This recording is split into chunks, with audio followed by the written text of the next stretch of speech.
Hi everyone and welcome back to my channel. Today I am starting a new series all about alcohol markers. I am a complete amateur with coloring and I do it just for fun, but I thought that I would share things that helped me along the way and what I've learned about alcohol markers in hopes that I would help someone who's new to coloring or that I might just spark inspiration for those of you that have been coloring a while. I also hope to spark some conversation in the comments and maybe I can learn some things from you guys as well. I love reading comments and I especially love when you talk to each other in the comments and it just feels like a community. So please let me know if there is anything I missed in this video, and if you are interested in this series or it sounds like something that you might enjoy, please consider subscribing. But without further ado, let's go ahead and jump right into it. The markers most commonly used for coloring are either alcohol-based markers or water-based. As the name suggests, the difference is whether the dye is suspended in alcohol or water. So today I wanted to walk you through the differences between the two and put each to the test. Today I will be using Ohuhu's alcohol markers from the Honolulu series and Crayola's water-based Super Tips, but I will link some other popular brands in the description. I did my research and figured out what the differences were, the main differences, and read up a lot about each and different brands and the pricing and the purchasing and everything like that. But I haven't actually tested out water-based. Obviously, I'm familiar with alcohol-based. I use them almost every day for coloring, but I'm less familiar with water-based. I used to use these a long time ago because they're good for calligraphy, specifically the Super Tips, and they're a cheap marker that has a pretty good quality. But I haven't actually used it since I have been coloring. So I thought about, testing it out beforehand and having it all figured out before I showed you. But I thought it might be more fun. I made a little cheat sheet here. If I just tested them with you guys, as a newbie to water-based. So I know I would enjoy watching somebody like that rather than something that's scripted and pre-planned. So I'm just gonna kind of play around with it with you guys and hopefully we can all learn something together. So the first main difference is blending. And with alcohol markers, blending is achieved by layering colors or using a colorless blender marker or with rubbing alcohol. So I actually have some rubbing alcohol here and some water, and I tried to keep them, oh gosh, no, wait, this is water, this is alcohol. Oh my gosh, okay, I put it on the same side. Let me do a sniff test. Yeah, okay, so I kept it on the same side, but I just tripped myself out. But with water-based markers, color can be diluted with water to lighten the blend and create washes. And alternatively, they can be blended with colorless blender markers too, but I don't have a colorless blender for the Crayola Super Tips. But unlike alcohol markers, blending with water-based works best on thick paper because if the paper is too thin, it can get warped and buckle. So I would suggest if you plan to color in a book with thinner paper, use colored pencils to create blending techniques rather than water. But like I said, for the sake of this video, I'm going to do it on this thin paper. I do also have some watercolor paper on standby to kind of compare and contrast with. And I might just pull that in as I need it. But let's test it out on here first. So with alcohol markers, let's see. So with blending, I did pick out two. They don't look super similar. When I swatched them, they're as close as I could get. We're going to try to blend these two colors with both and try out the different techniques that I've researched and see what happens. So let's start with the alcohol base because I'm obviously more familiar with that. So the first way I have written down is that you can layer colors. So I'm going to do a video more in depth on this, but on different techniques because I have played around with this a lot. But the way that I typically do it is I think it's called feathering, and I kind of do it like this, and then I go from the other side with the other color and kind of go like this. And I just kind of go back and forth. If this was a spot that I was coloring in the coloring book, I would do it well within the line so that I had some room to adjust. And usually too, depending on how many colors you blend with, it can make it a little bit easier if you have more transition shades. Makes a smoother transition. But you can see, just like a colorless blender does, if you go over the lighter color here with the darker one, it kind of lifts up that ink, and that really helps. So this isn't perfect, but if I was doing this in a coloring book, I would just keep playing around with it like this, you know, add a little bit darker, maybe go a little bit farther out with the lighter.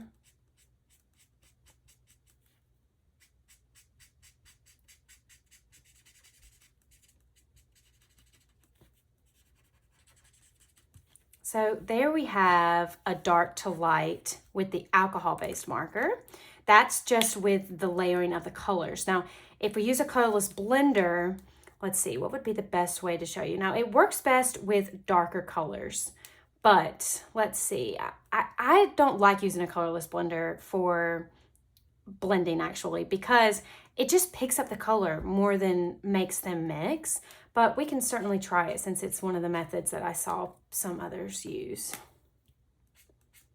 So let's just kind of do that same technique, but this time I'm going to bring in the colorless blender. See what happens if I kind of just...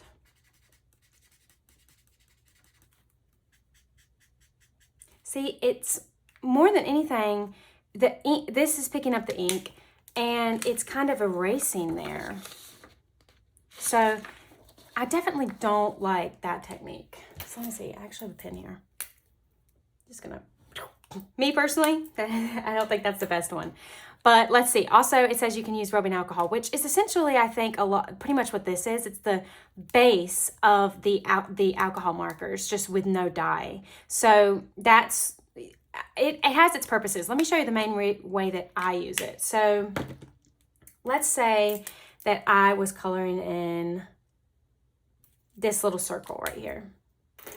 And let me show you with a lighter shade. If I was to color this in and I accidentally went out of lines. Let's say I just went out of lines right here. A way that I like to use the colorless blender is like an eraser. The thing that's tricky about this is when you are blending right here, it will run over that line into the color you want to stay. So I always put a little bit, let it dry, and then play around with it until it's, you know, as least noticeable. Now, if this was on a spot inside of something that you're not finished coloring, so let's say this was the nose of a critter, and then you were coloring more around that nose, then it wouldn't be as big of a deal because you're going to be covering that up anyway, and you wouldn't even be able to see it. But for the sake of talking about, you know, blending out, you can do it with this. And alternatively, let's see what happens if I use rubbing alcohol. Now, you want to use if you're going to use rubbing alcohol with the markers, especially if you're going to refill. I'm a little nervous to do that, and I haven't yet. But someone in one of my recent videos commented and said, if you're, I think it was with my most recent color with me, if your marker is really on its last leg and dying, you can add a few drops of rubbing alcohol, and it can help if you're in a large area and you need to finish out that spot, which is a great idea. And I can see how it also could benefit you to refill the colorless blenders with it, but I haven't done that yet. But I've read online that you should do at least 90 or 91% rubbing alcohol, isopropyl alcohol for that. So that's just something to know. This is also, I wanted to say, a technique that you can use. So I create textures a lot of times with a colorless blender. So you can play around with that. And it does work for blending like this for certain types of situations, depending on what you want to look like. You can see this, now that it's dried and had time to really set, it's more of a smooth transition, whereas this obviously has some texture to it. So you can use that to your advantage. I could see a chameleon looking like that, you know. Anyway, but let's see what happens if I'm just going to go for it right here in the middle and see how well this picks up the color.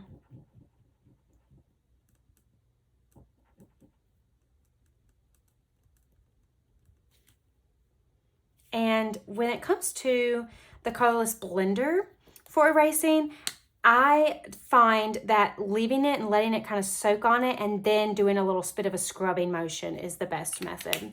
So this is definitely lighting that up. It's obviously not going to erase it entirely, and it's going to run out now, but I just wanted to see how much that could erase. So I'm gonna let that sit, and I just wanted again, to play around with that. Okay. It's definitely taken up most of that ink. All right. But anyway, so those are some different ways with alcohol markers to blend. They're, in my opinion, much more simpler to blend, and I like the look of it better from when I have tried with color tips before or super tips. But let's try, now that I'm more familiar with markers, let's see if I can do any better this time. So let's see, I wrote down that it can be diluted with water. Oh, I want to grab a paintbrush real quick to use with the water. I guess I could use the Q-tips, but I'd like to try with a paintbrush. Okay, here I have a NIC Pro round number 5 paintbrush. I think I got this as a watercolor brush years ago, and I have this set. I used to watercolor a lot more than now I color. But anyway, I had these when I used to watercolor more. So let's see what we can do with blending these. Okay, I'm first gonna do it on the thin paper just to see, and then I will do the watercolor paper because I know that that would work better, but I just want to see on this, see if I can get kind of that same feather technique.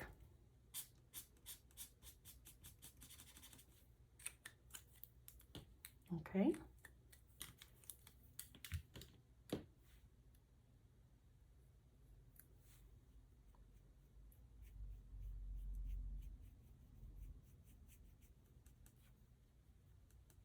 Now, I might be having too big of a jump here with the colors. And I don't want to destroy the paper too much. This is obviously because the water is so thin, it's running more. And the paper is buckling. I like, though, how it's kind of like a watercolor that you can use the ink and color. I do like that. But I just want to see what would happen if we did it on here. Obviously not ideal. Now let's try it on watercolor paper.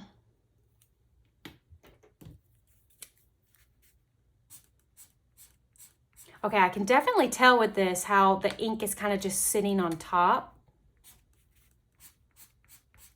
It's just kind of pushing that ink in the middle there, allowing for better blending. Oh, it did tear the paper up more than I was expecting. Now, this isn't very nice watercolor paper. Let me see here. Whoops. Okay. Okay, yeah, I think the marker, the tip must have been too hard and it scrubbed the paper a little too much. Let me see if I go again without scrubbing with the marker, what happens.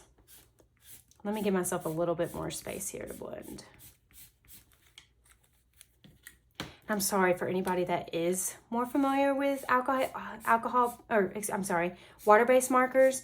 I hope that I'm not making you cringe too much as a newbie, but I thought it would be fun to just kind of test them out alongside you guys. Okay, yeah, that did a little better. Still picking up the paper a little bit.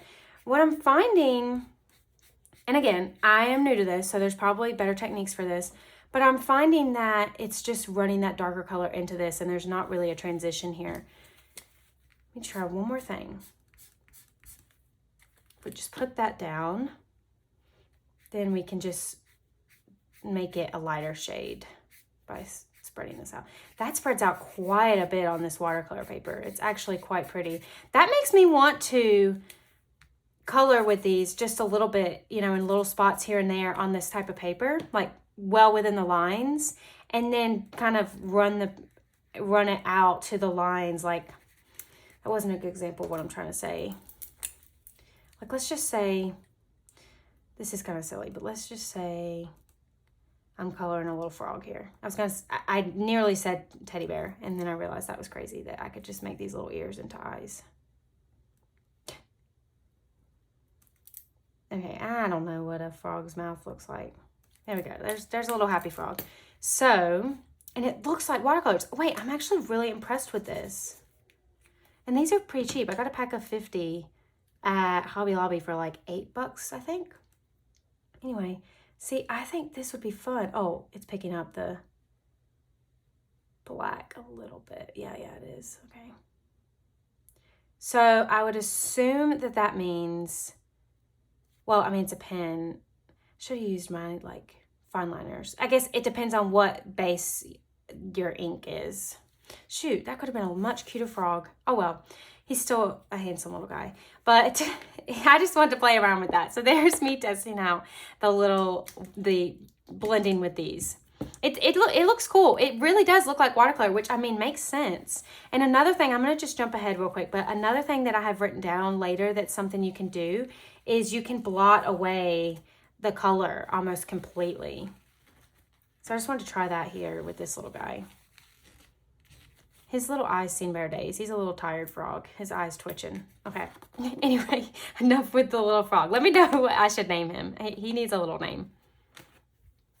So like I said, I will have a completely separate video in the upcoming weeks of how to blend alcohol markers and different techniques, but that's the main one that I use, and you can kind of see how that turns out. I really like the finish of it, and it gives a really obvious dark and light and a middle shade here, and you can simply do it with just 2 colors, so I love that method. The second main difference is bleeding. So alcohol markers will not only bleed outside of the lines, but they'll also bleed through to the other side of the page, as you probably saw briefly when I moved the paper. But water-based markers will not run out of the lines, and they will not go to the other side of the page. I mean, there might be a little bit of ghosting, but it won't go all the way to the other side of the page. So again, I'm going to be working on a video separately on tips of how to avoid this and what to do with alcohol markers when they go out of the lines. But I did just want to mention this in comparison to water-based. So let me demonstrate here with some squares.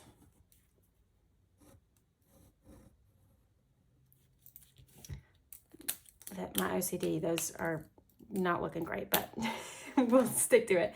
Okay, I'm going to use a really dark color so you can see this well. So if I go up to these the edge of this line here, and there's a lot of factors that affect if it goes out or not. And like I said, I'm going to make a video about that. But you can already see on some of these edges, like right there, that it's running out. Now I ran out right here. But can you see that well enough? Especially if you're going over it with a second coat, and it obviously is going to have more ink, it's going to run out more. And if you hold it in one spot. I recently just started coloring with my niece, and this was something that I was explaining to her. I was teaching her how to use the alcohol markers because she caught onto it so fast, and I was amazed by it. So I was teaching her little things, and one of the things I was showing her is just this, that if you hold it in one spot too long, then you're going to get that look outside the lines. It's going to bleed through the paper. So right here, I can push this down to where that circle is, you know, obviously I went over right there. But if I continue to hold this in one spot, that ink is just going to flow and flow and flow out through the nib into the page, and that dot's going to get bigger. Because I'm holding it like this, it's going out right there. I'm holding it at an angle, but if I was to go straight down, you would be able to see that better, but I wanted you to be able to see it from above, so I was doing it at a side. But either way, you can see that it went out of lines here. Whereas if I'm coloring this in, I can get really close to that line. And I chose a fine line for this, and I'm far away and I don't have the best eyesight, so I'm not doing the best anyway, but hopefully you can get the idea that this, you can see I went out of lines here, but this doesn't flow through the paper like this does, which is a positive of working with water-based, because this can be really annoying. And that's why a lot of people prefer bold and easy books, because obviously you don't have to worry about that. You can go up to the edge and it's just satisfying because it's not going to do that to you. You can stay well within the lines. And I love getting bold and easy books for when I'm on road trips for that reason. I've said that a couple times on my page, but it's just so wonderful because it doesn't matter if you hit a bump in the road or anything. If it goes out of the lines, it's no worries at all because it's not going to go out of lines, so I'm trying to say, because the line is so thick. So that there are a lot of benefits to getting bold and easy books. You just have to use extra care when it's a thinner lined book, but I find that the result really pays off and looks amazing when you take your time with thinner books. I actually have an example. Let me show you real quick. Okay, I didn't plan to show this, but I just happened to think, because this is probably my most thin-lined book. It's Nice Little Town, and, well, not these. Those are examples of her other books, but these are really thin, and when I first got it, I was so disappointed because I was thinking that is not going to work with my alcohol markers, but I've done a couple pages in here now, and if I just take my time with it, this took a few days, and I had to sit it down and come back to it. Once it's done, I think it's really beautiful and it has a really nice effect. It's very different than the Bold and Easy books, but I love it. So I just wanted to show that. I just happened to think, because like I said, it's my most thin-lined book. But it is worth it. If you just take your time and you stay a little bit away from the line, you can stay in there. Like I said, I'm gonna have a video more about tips and tricks for that, but just wanted to mention that. Last thing I'll say about the bleeding, like I said, you can see here, this bleeds really well. So I know I was, going over the lines here. I'm getting ink everywhere. But even if I just did one line here and one line here, you can see better if it doesn't overlap that this bleeds. You're going to get some ghosting with this, and the more that you go over it, obviously, the more you're going to see that. But this is, no matter what, you're going to get bleeding with alcohol-based markers. That's why people that enjoy coloring with them, like me, look out for single-sided books for that reason. But with anything, there's ways around it. But with bleeding through a page with alcohol-based, that's pretty hard to avoid. There is a paper that Ohuhu has in a sketchbook that supposedly I've heard from other creators that it does not bleed through, and you can use both sides of it. So I am planning on ordering that soon. And I also have been collecting a lot of things over the last couple weeks to make for videos and stuff. And I'm kept it all together, and I'm going to make a haul for you soon of some art supplies I've gotten. So I'm excited about that. But one of those things that I'm wanting to order is the Ohuhu book and test out if it really does not bleed through. But otherwise, it's pretty impossible to get paper that it doesn't bleed through. All right, and then the third main difference is overlapping. So overlapping with alcohol markers does not impact the paper at all, but when you overlap with just a few layers of the water-based markers, it can weaken and tear the fibers of the page. And so this is one of my favorite things about alcohol markers that blew my mind when I first started using them, because I'd only used water-based. It's so helpful if you use a light color and you want to go over it with something darker, or if you want to create a texture and have several strokes in one spot, you can play around with the ink on the page without worrying about damaging your work. So let me demonstrate that for you. Again, you saw it in these techniques as well, but I can go back and forth right here with this green, and it's not going to tear the paper. There's no fibers coming up. I don't have to worry about anything getting on the nib. It's completely, I don't know if you can see, the ink is very slowly seeping into there and drying, but it's not tearing the paper. So that's one thing. But if you saw it a little bit here, and you saw it on this too, how it ripped that up. Let me see, actually, out of curiosity, if I was to do that same thing on here. Yeah, so since this paper, you could really easily see earlier how it picked up the paper. This doesn't. This one, if I go over it, automatically, boom, it's tearing up the paper and going through it. So it shouldn't be bleeding through, but that's because I'm ripping the paper apart, if that makes sense. Then here, let's see. I think, there we go. Yeah, it's ripping and there's getting fibers on here. So I'm not being super easy on these markers, but I'm trying to really do the test so you don't have to ruin your markers. Anyhow, yeah, that's very nearly poking through that paper there. So that's another difference between alcohol-based and water.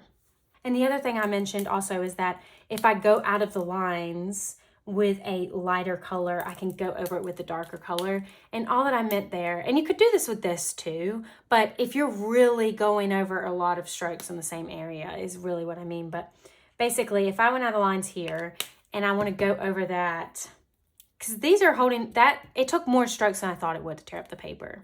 But here I can go over this ink and it's obviously not gonna go up paper, but that's all that I meant by that.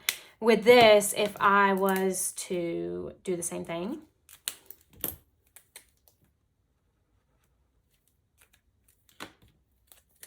Oops. It would help if I actually went out of the lines. There we go.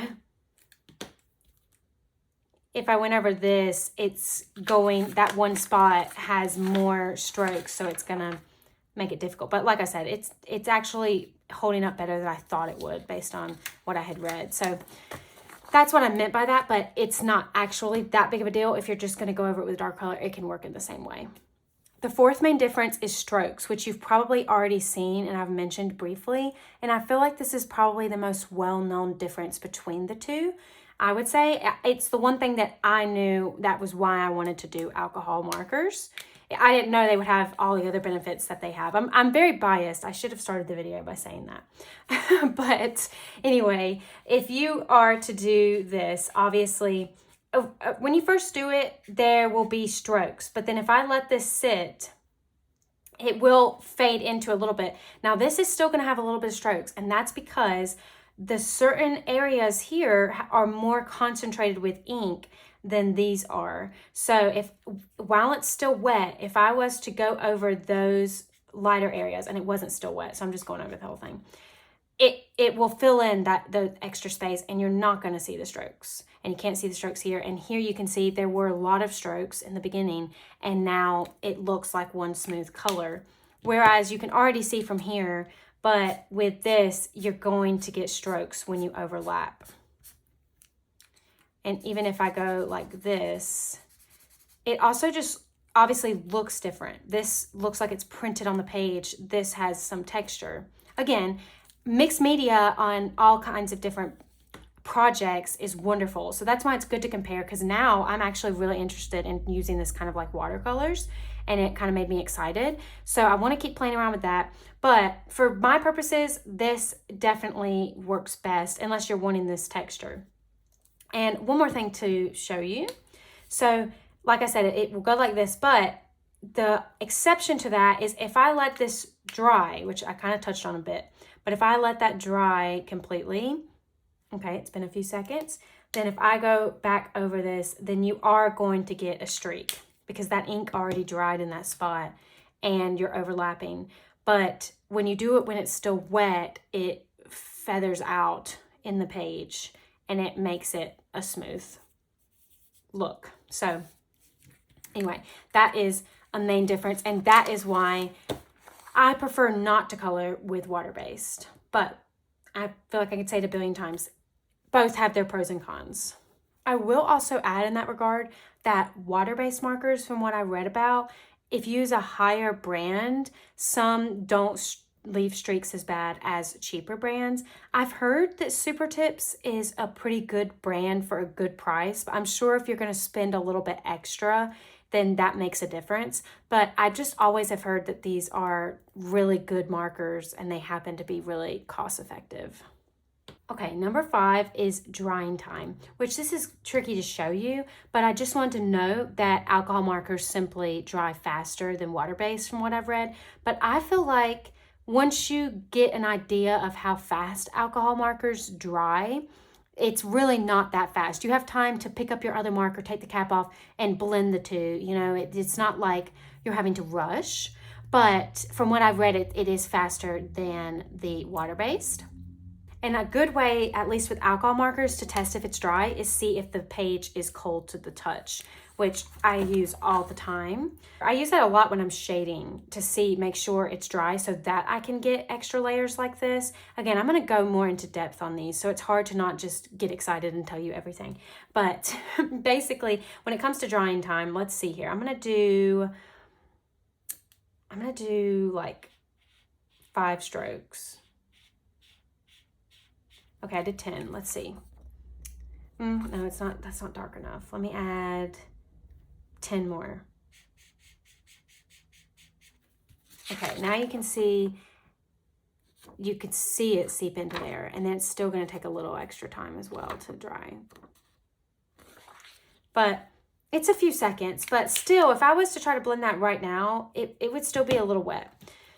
This one, see, I feel like this dries faster. I guess it's not. It's just that it seeps into the page faster because it's water, but like I said, there's not really a good way to test this. I just was wanting to play around with it. You know what might be better? Let's see, maybe on this.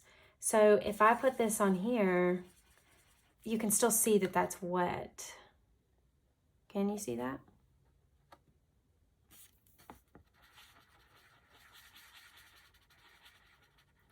See that ink is still sitting on there?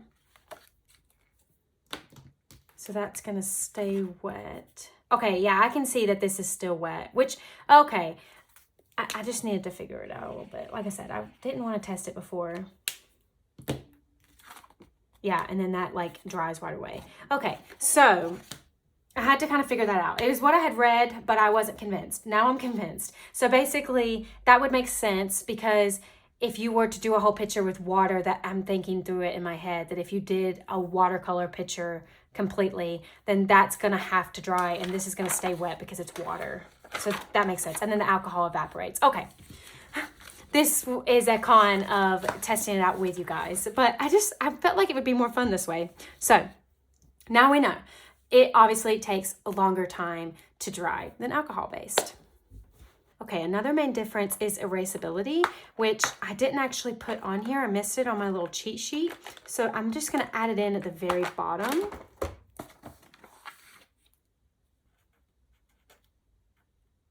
So when you make a mistake with alcohol marker, which I showed this briefly earlier, but you can dilute it with either the colorless blender or rubbing alcohol. And you can also use a white pen to go over it if I went out of lines here and I wanted to cover up part of it with white pen or an acrylic marker, I could do that as well. But otherwise, you have to be pretty creative when it comes to mistakes with alcohol markers. Whereas with water-based marker, you can completely or almost completely remove by blotting with paper, which we kind of already tested out with this frog here. So we don't really need to test it since I've already shown it, but I will just one more time show you down here. And I'm not sure if the blotting is going to work on this kind of paper. It worked well on the watercolor, but let's see with this. So I went out of the lines there. Obviously, it's going to be hard to fix. Let's see. Oh, that's not what I meant to do. I knew I was going to get these mixed up. So you can use rubbing alcohol to do this. You can see that I did that up there. This can be tricky. It's going to make that ink flow even more. It might go on the side of the line where you don't want to erase. There's multiple challenges with that. And I already showed you with this. Now this one's what I really want to test out again. Let's see if it works on this kind of paper. Yeah, so it doesn't. But again, on here, okay, so it depends on how diluted the color is, I see. So if I was to do that, and then if I took this and added water to it, then that's gonna be more erasable. Okay, that makes sense. And I'm sure, let's just see, that I could erase it even more if I added more water. Yep. So that is really nice about these when you're on the right paper. But of course, the more water you add, the more it's going to tear up the fibers of that paper. But you can't do that with alcohol markers. Markers in general are clearly difficult to fix mistakes with. So for this reason, I also have an episode coming up for that because it can be challenging and discouraging when you make a mistake and you feel like you've ruined your whole page. So in that video, I'll show you some of the methods to help resolve marker mistakes. But that is the sixth difference. The final difference I want to talk about before comparing purchasing of the markers is fading. So I didn't put that on here, obviously, but I did just want to mention that in my research, I read that alcohol markers have a higher fade resistance, which means your picture will last longer, but water-based are not as light fast, and so the color may fade over time. That's for me, just for coloring, that's not something that's going to impact me a bunch. Depending whichever one I use, it won't matter. But for other projects and more professional uses, that's obviously going to impact you more. So finally, I want to talk about purchasing the markers, but I'm first just going to clean up my little area here. So when it comes to purchasing the markers, alcohol markers come in a larger range of colors typically than water-based do. Alcohol markers can typically be purchased in open stock individually, whereas water-based is sold in packs typically. Alcohol markers are usually a lot more expensive than water-based. Alcohol markers have a refillable option with replaceable nibs so that the marker itself lasts years and years, but water-based are essentially disposable once you have run through the ink. And finally, alcohol markers are typically sold in arts and crafts stores and online, whereas water-based markers are easier to find and they are at most grocery stores and drugstores. If you want more information, these two guidebooks, which I've shown before on my channel, are really dense with tips and tricks that go beyond what I talked about today. They not only dive deeper into the topics I talked about today, such as watercolor effects with water-based markers, comparing paper types, and blending, but they also go beyond topics in this video, such as marker tip shape, comparing brands and prices, and going over other media types, and so much more. I will have them linked in the description because they have really been a game changer for me, and they just, as you flip through them, spark so much information. I don't want to show them too much and have a copyright issue, but you can see they're just very colorful and very creative, and they get me extra excited about coloring. If I ever get in a slump, I just do a good old flip through in these, and they give me so much ideas. They also talk about embellishing. They just have so much information. Obviously, this one is more about markers, but this one is a great place to start no matter what kind of media you use. Thank you so much for watching this video. I hope that you were able to learn something new. If you did, please let me know in the comments, as well as if I missed anything.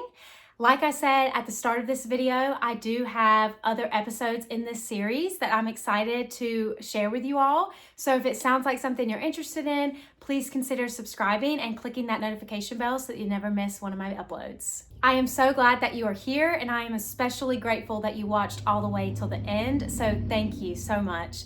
And I will see you in my next video. Bye.